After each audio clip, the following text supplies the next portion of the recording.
You're listening to The People's Voice, March 1st to 15th, 2024.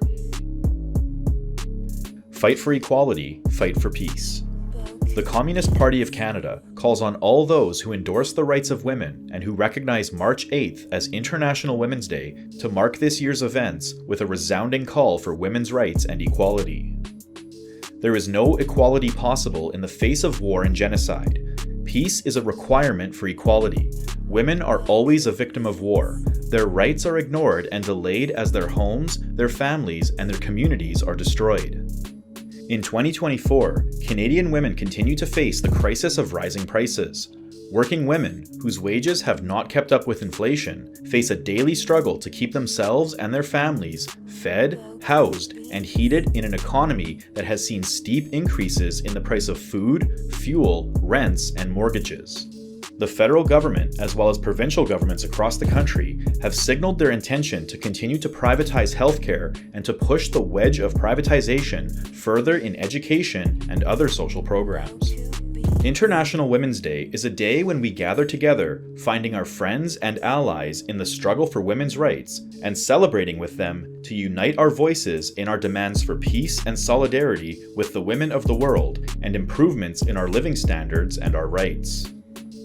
But there is no gender equality without trans equality. As far-right movements and ideologies continue to spread, trans folks, and especially trans women, have come under increasing attack.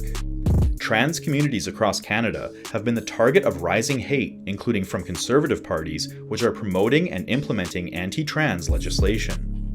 Many Labour and progressive movements in Canada have stood with trans communities against these attacks. It is important to reaffirm and deepen that solidarity, particularly on International Women's Day.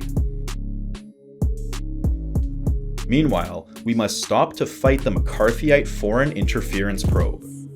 The public inquiry into foreign interference is quickly revealing itself to be a McCarthyite exercise that is creating a climate of fear. This threatens democratic rights. Canada does not need a public inquiry on Chinese interference, but an investigation that could be launched into how CSIS and the media have fostered a smear campaign against political figures across the country, especially Chinese Canadians. How was it, for example, that Global News and the Globe and Mail loyally published a flow of CSIS leaks about government inaction about Chinese interference in Canada, but never provided any evidence? The real source behind these accusations, though, is the declining hegemony of US imperialism and the resulting increased aggressiveness towards its major global competitors, namely Russia and especially China. So this new McCarthyism is accompanied by a growing push towards militarism and war. We need to firmly reject this neo-McCarthyite political trial and instead demand an inquiry into the real threat to democratic rights and institutions, CSIS's meddling. Has the independence issue returned to center stage in Quebec's political arena? In 2018, following the election of the coalition Avenir Quebec and trouncing of the Parti Québécois, many Anglo-American political commentators wishfully predicted the resolution of the national question and the end to Quebec's independence movement. But now the PQ, which is leading the polls, is playing the independence card for all it's worth. Quebec Solidaire, which relied mainly on votes from left-leaning liberals, has recently launched its Nouveau Québec campaign, which subtly suggests that implementing much-desired social reforms requires Quebec independence as a necessary condition. The question of independence has moved to the center stage of Quebec's political debate during a time of crisis and upsurge with the working class fighting back, as illustrated by the labor struggles last fall. Manipulating the national question by stripping it of all its class content is a powerful tool for the ruling class to blunt social struggles which have the potential to break its monopoly power. Also, as others move into action on Gaza, the Canadian Labour Congress stumbles badly.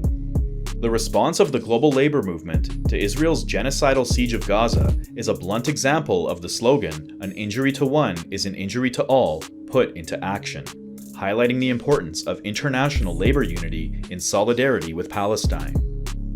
In the days following Operation Al-Aqsa flood on October 7th, hundreds of thousands of working people in at least 30 countries throughout the world organized emergency actions, hitting the streets with militant solidarity. While the World Federation of Trade Unions launched a global solidarity campaign with the Palestinian people, the Canadian Labour Congress and International Trade Union Confederation have sat relatively silent and failed to answer the call of Palestinian workers for labour action and mobilizations. However, many Canadian labour unions have answered the call of the Palestinian workers. The Hamilton and District Labour Council called for an immediate ceasefire and further called on the Canadian government to impose an arms embargo on Israel.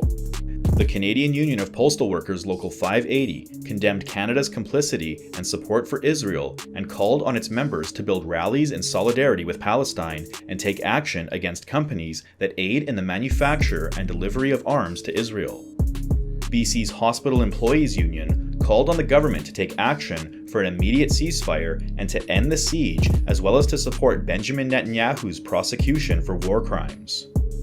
The Nova Scotia Government and General Employees Union, in direct response to an appeal from Palestinians, condemned Ottawa for refusing to call for a ceasefire and continuing to ship arms to Israel and demand that the government reverse these policies immediately.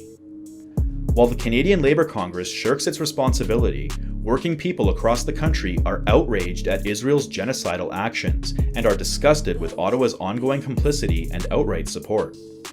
Around the world, the demand is for an immediate ceasefire, an end to the siege and occupation, and the creation of a Palestinian state. Silence is complicity. It's time for Labour to speak up and be heard. An injury to one is an injury to all.